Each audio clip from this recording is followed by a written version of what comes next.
Roses this summer for a beautiful bloom. G'day viewers, Jeff McPhee's Gardening, Melbourne, Australia. Well, this video is going to be about summer pruning of roses. We had a video early on this year when we did our initial winter prune, and today we're going to talk about why we do a summer prune. So we're going to look at some little basic techniques, and we're going to look at it why. So look at the techniques in a minute, but firstly, let's have a look at what we've got in front of us. Well, you remember from our video when we showed you when we're doing our major prune in the winter, we took 2/3, we open up the rose so we allow some air to circulate around, and there's a result. A lot of people, I had a few comments saying, "Oh, Jeff, I think you might have cut them back too hard," but as you can see, still lots of bloom to happening. Actually, it's a bit later this year. We normally get blooms fully by Melbourne Cup Day, which is renowned for having all our roses on song, but might be just a fraction late this year, but doesn't matter. We've still got plenty to show. The Melbourne Cup, for those that are not aware, Melbourne's national race holiday, and the roses, I think it's 60,000 roses on the racecourse. Absolutely brilliant. So remember from our last video, we looked at pruning our bush roses. As you can see, they've really strong, deep green. Really happy with this year. Also, have a look at our climbing rose. You'll see the uprights, all flowers forming. Remember how we prune those? We prune them a little bit differently than we do a bush rose. So that came up pretty well, so we're quite happy. Fed them well and mulched well. We've got a lot of good mulch down here. You'll see we've used a good leaf matter mulch, and as you can see, the soil's well and truly mulched, and plenty of moisture retained. Also, we gave them a feed of sudden impact for roses. We do that every time we do a prune. So we do a good feed at the start of spring, summer, autumn, and the start of winter. So we do a prune, a fertilise with, it's an organic type fertiliser, and results are showing now. The other thing is, I don't use any chemicals. Look, there's no disease, there's no aphids. A healthy rose is a rose that doesn't allow the insects and bad things to happen to them. So we've had really a lot of luck. If I do get a bit of aphids, I use a bit of soapy water. I think that makes it easy. I think most people realise that we do a major prune in the winter time, but I see a lot of people, especially customers, don't understand that we need to do this continually right throughout the year. We don't do a major prune through the spring and summer and autumn, but we do tip pruning.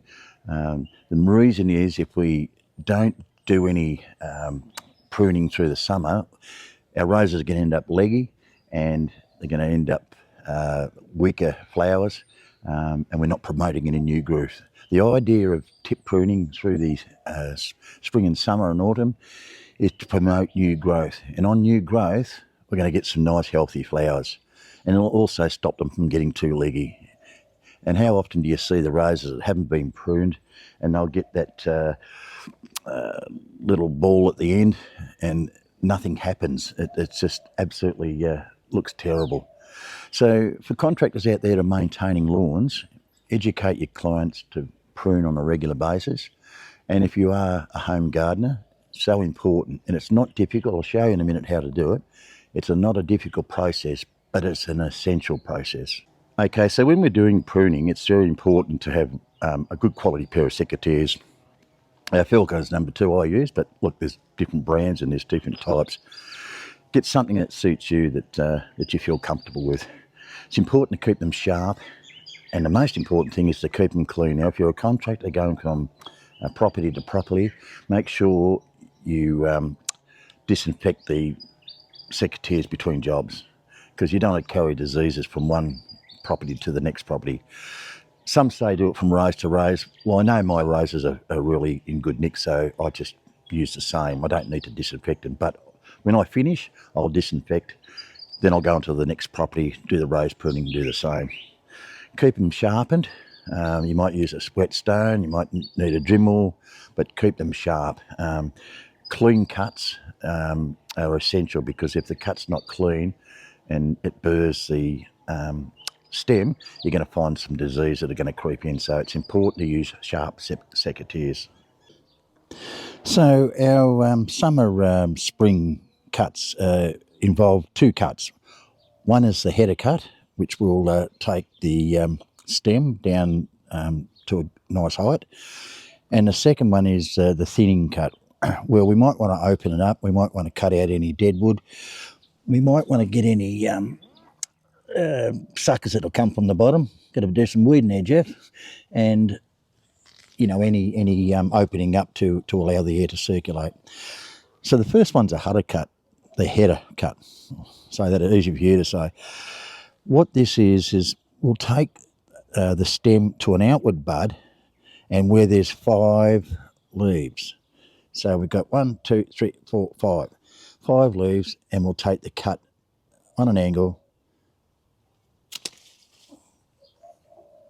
and we'll see that new growth that will come out. Now, we don't want to cut inwards because we don't want to crowd the rows so that the central becomes crowded. So we'll always go down to 5 leaves and cut. Now, it'll always start with 3 leaves, but you're best to go to 5 leaves.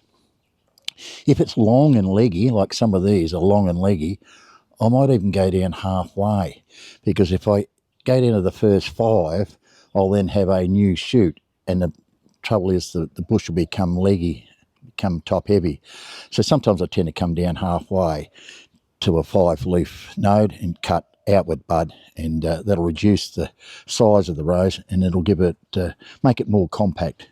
So the reason why we deadhead is to make it compact and to produce more blooms. If you don't prune, you'll find that you'll end up with remember the old that'll turn into a little you know, the little ball, and you won't get any growth, and you won't get any new blooms if you just let it go. You'll get some from ones that'll start from down below, but you really got to do it regularly. Now, if you're a contractor, you'll already do it on your visits, monthly visits, or whatever visits you've got with your gardens. And if you're home garden, of course, you can do it every day. I like coming out here with a nice cold frothy and just whip down a few. You know, again, we just come down to there's 3, we come down to the 5, we come down to an outside bud. I won't get rid of this one, it's too nice, and we'll cut. So the new growth will start, and then we'll just go outwards. So 2 cuts, 1 for thinning and 1 for heading. How easy is that? So in summary, essential to prune. As soon as the flower's starting to go off, then we'll do the cut. So if it's your own personal garden, you can do it every day. If you're a gardener servicing other properties, well, obviously it's going to depend on your schedule. But every day, once these die down, or once the rose is finished, or if my wife has, I take in a beautiful bunch of flowers, a good husband I am, every day I'll take in a bunch of flowers every few days. So just remember, go down to the leaf that's got 5 leaves, not 3. This one's only got 3. So the next one's 5, and then we'll cut just above that. If it's really long, well, we might cut it further down because we want to keep it compact. So important. Main thing too is to feed them on a regular basis. So every time the seasons change, we do a nice feed of sudden impact for roses. Keep your roses well mulched. Sugarcane mulch, I use leaf matter for my autumn jobs. I bring home the leaves and mulch them up and put them in the garden bed. Sugarcane mulch, any active mulch is so important to get the worms going and get the microorganisms going into the soil. It's so important. So quite a simple process, very essential to keep your roses looking beautiful all year round. Like, everyone has great roses in the first flush of spring, but you can see the people that let it go, by the time the summer and the autumn flushes come, very weak looking roses. But by doing this, you're going to keep them looking nice all year round. Thanks for yours, and we'll see you on the next video. Bye.